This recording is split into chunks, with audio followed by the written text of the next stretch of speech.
نحمده ونصلي ونسلم على رسوله الكريم أما بعد أعوذ بالله من الشيطان الرجيم بسم الله الرحمن الرحيم إنما يخشى الله من عباده العلماء صدق الله العظيم وصدق رسوله النبي الكريم الأمين ونحن على ذلك لمن الشاهدين والشاكرين والحمد لله رب العالمين إن الله وملائكته يصلون على النبي يا أيها الذين آمنوا صلوا عليه وسلموا تسليما اللهم صل على سيدنا ومولانا محمد معدن الجود والكرم وآلہ وصحبہ وبارک وسلم.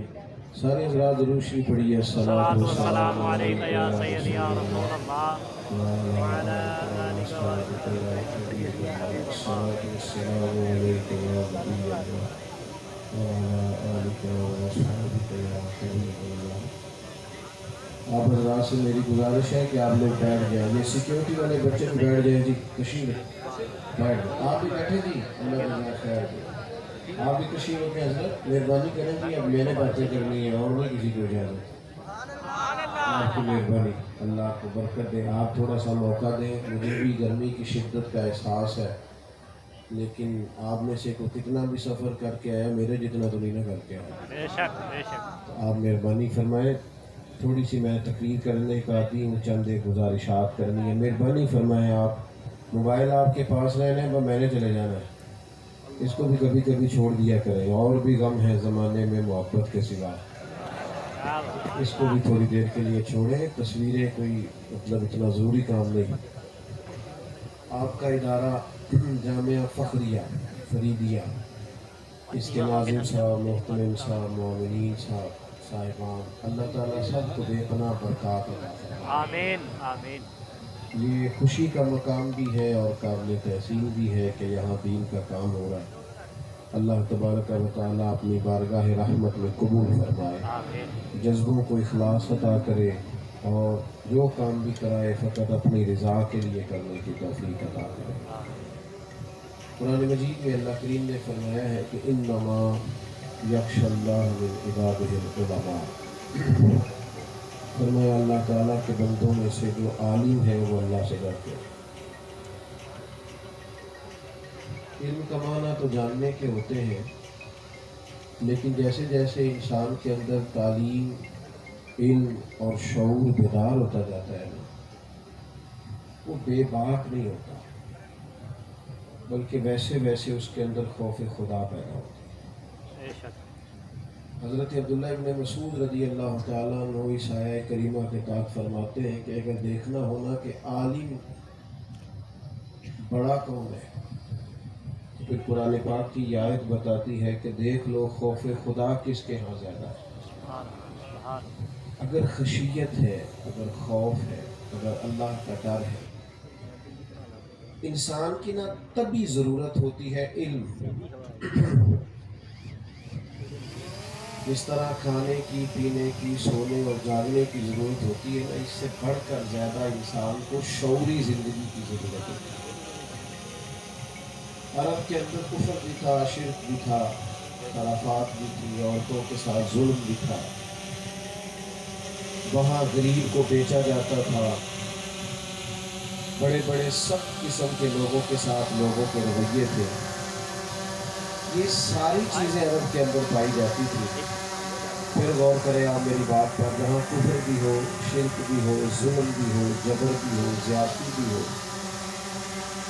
اس معاشرے کے اندر جب آپ انقلاب کی بات کرتے ہیں یا اس سوسائٹی کے اندر جب آپ تبدیلی کی بات کرتے ہیں تو آپ کہاں سے شروع کریں گے؟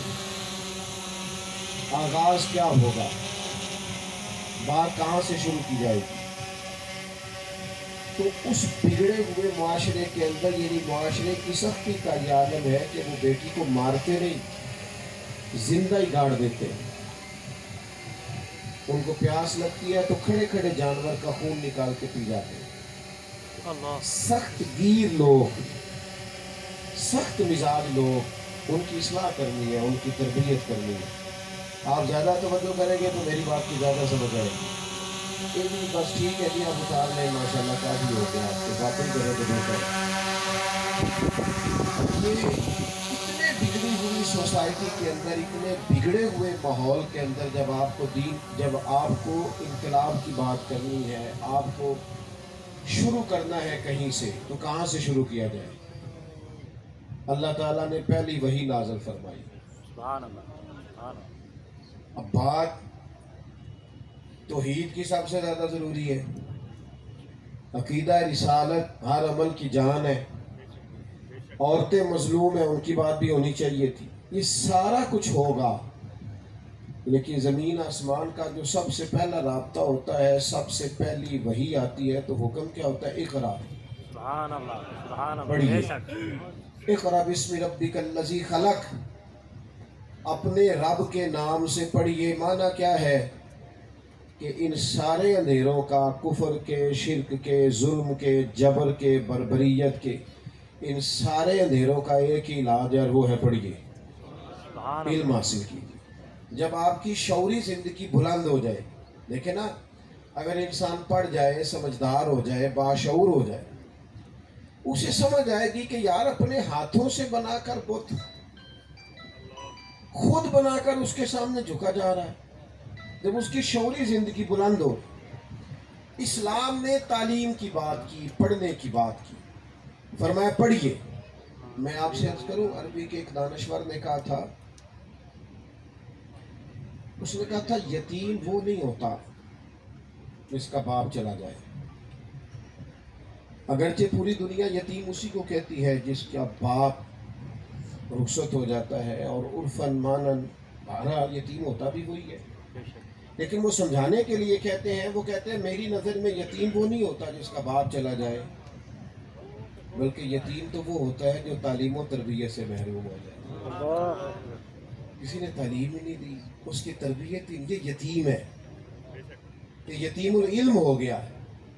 کوئی تھا ہی نہیں جو اسے پڑھاتا، جو سمجھاتا، جو اسے راہ دکھاتا، جو اسے لے کے چلتا.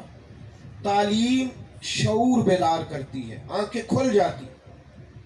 انسان کا ذہن وہ شعور کی منازل طے کرتا ہے. انسان کے، آپ یقین کریں،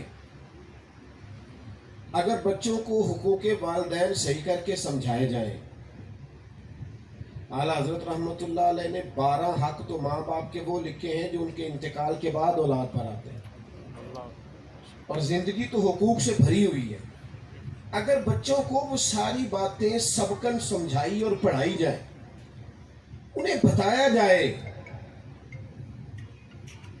کہ تیرا رب تب راضی ہوگا جب تیرا باپ راضی ہوگا. انہیں بتایا جائے کہ اولاد پر، بیٹے پر سب سے زیادہ حق اس کی ماں کا. جب انہیں پورے طور پر یہ شعور دے دیا جائے، سمجھا دیا جائے، یہ ان کی ذہن سازی ہو جائے، تو میں امید کرتا ہوں کہ یہ جو والدین بیچارے تکیوں پہ منہ چھپا چھپا کے روتے ہیں نا، یہ جو تکلیف میں رہتے ہیں، آزمائش میں آتے ہیں، بچوں کی نافرمانی بندے کو توڑ دیتی. جس انسان کی کل کمائی اس کی اولاد ہوتی ہے، جس دن وہ وہاں سے اذیت پاتا ہے تو ٹوٹ جاتا. علاج کیا ہے؟ انہیں وہ حقوق سمجھائے جائیں، انہیں باور کرایا جائے، انہیں بتلایا جائے کہ بھائی یہ تمہارے ماں باپ ہیں. شریعت اسلامیہ نے یہ ان کے لیے قاعدہ رکھا. یعنی حضور علیہ السلام نے ایک شخص سے کہا تو جہاد پہ نہ جا کے ماں کی خدمت کر، تیرے رسول کا وعدہ ہے تجھے گھر بیٹھے ہی ثواب دے دیا جائے. سبحان اللہ سبحان اللہ. یہ شعور جب بیدار. اب دیکھیے میاں بیوی کا معاملہ ہے، کروڑوں روپے آپ لے آئے گھر کے اندر، بہت کشادہ مکان بنا لیں آپ، دنیا کی ضرورت کی ساری چیزیں آپ جمع کر لیں، لیکن اگر میاں بیوی کا آپس میں محبت اور پیار کا تعلق نہیں ہے تو اس گھر میں وقت گزرتا ہی نہیں، زندگی تکلیف کا شکار ہو جاتی ہے. لیکن ہم نے بچوں کو اگر حقوق زوجین سمجھائے ہوتے، اس بیٹی کو پتہ ہوتا، اسے سبق دیا جاتا، اور یہ باپ دیتا، باپ کہ بیٹا یاد رکھنا تیرے خامند کے تیرے اوپر بڑے حقوق ہیں، میرے کریم محبوب علیہ السلام نے فرمایا اگر میں کسی کو حکم دیتا سجدے کا سوائے خدا کے تو پھر میں عورت سے کہتا اپنے خامد کو سجدہ کرے۔ میرے نبی پاک علیہ السلام نے فرمایا جو عورت نماز کی پابندی کرے اور پردے کا خیال کرے، پابند ہو پردے اور اپنے خامد کی فرما بردار ہو، اگر دنیا سے جائے گی تو رب اپنے فضل سے جنت عطا فرمائے۔ سبحان اللہ۔ ہم نے وہ فرنیچر کا آرڈر تو 3 مہینے پہلے دیا، زیور تو بنایا، لیکن جس کی بنیاد پر وہ گھر بننا تھا وہ نہیں بتایا۔ ہم نے اپنے بیٹے کو یہ نہیں سمجھایا کہ اللہ کے محبوب علیہ السلام نے فرمایا تم میں سب سے بہتر وہ ہے جو اپنے گھر والوں کے حق میں بہتر ہے، اور فرمایا میں تم سب سے زیادہ اپنے گھر والوں کے حق میں بہتر ہوں۔ ہم نے بچوں کو وہ تعلیمی شعور اور ذہنی بلندی، وارفتگی، وہ شوق، وہ دین جو ہماری تربیت کرتا ہے ہم نے دی نہیں۔ نتیجہ ہمارے سامنے ہے۔ بڑے لوگ جن کا خیال ہے کہ میرے پاس ڈگری ہے، بہت بڑی ڈگری ہے۔ ایک دفعہ جہاز میں تھا، سفر کر رہا تھا کہیں، تو ایک بزرگ داخل ہوئے۔ تو ظاہر ہے ہر آدمی روز ٹریول نہیں کرتا جہازوں میں، کچھ بیچارے غریب بھی ہوتے ہیں، کمیٹیاں ڈال کے بھی عمرہ کرنے جاتے ہیں۔ کچھ کو کوئی بھی کہتا ہے چل میں تجھے اللہ کے گھر کی زیارت کے لیے میری خدمت حاصل کر لے۔ تو بابا جی داخل ہوئے، تو اب جیسے وہ روز بسوں میں سفر کرتے تو وہ بیٹھ گئے سیٹ پہ۔ تو عملے کے لوگ ان سے بحث کرنے لگے، کہنے لگے اٹھیں آپ اپنی سیٹ کے مطابق آپ بتائیں، آپ پاس بورڈنگ پاس ہوگا، سیٹ نمبر دیکھیں۔ تو ایک نوجوان پیچھے بیٹھا تھا ہماری سیٹ کے، کہنے لگا ساڑھے پنڈ دے بندے نہیں سیانے ہو سکتے،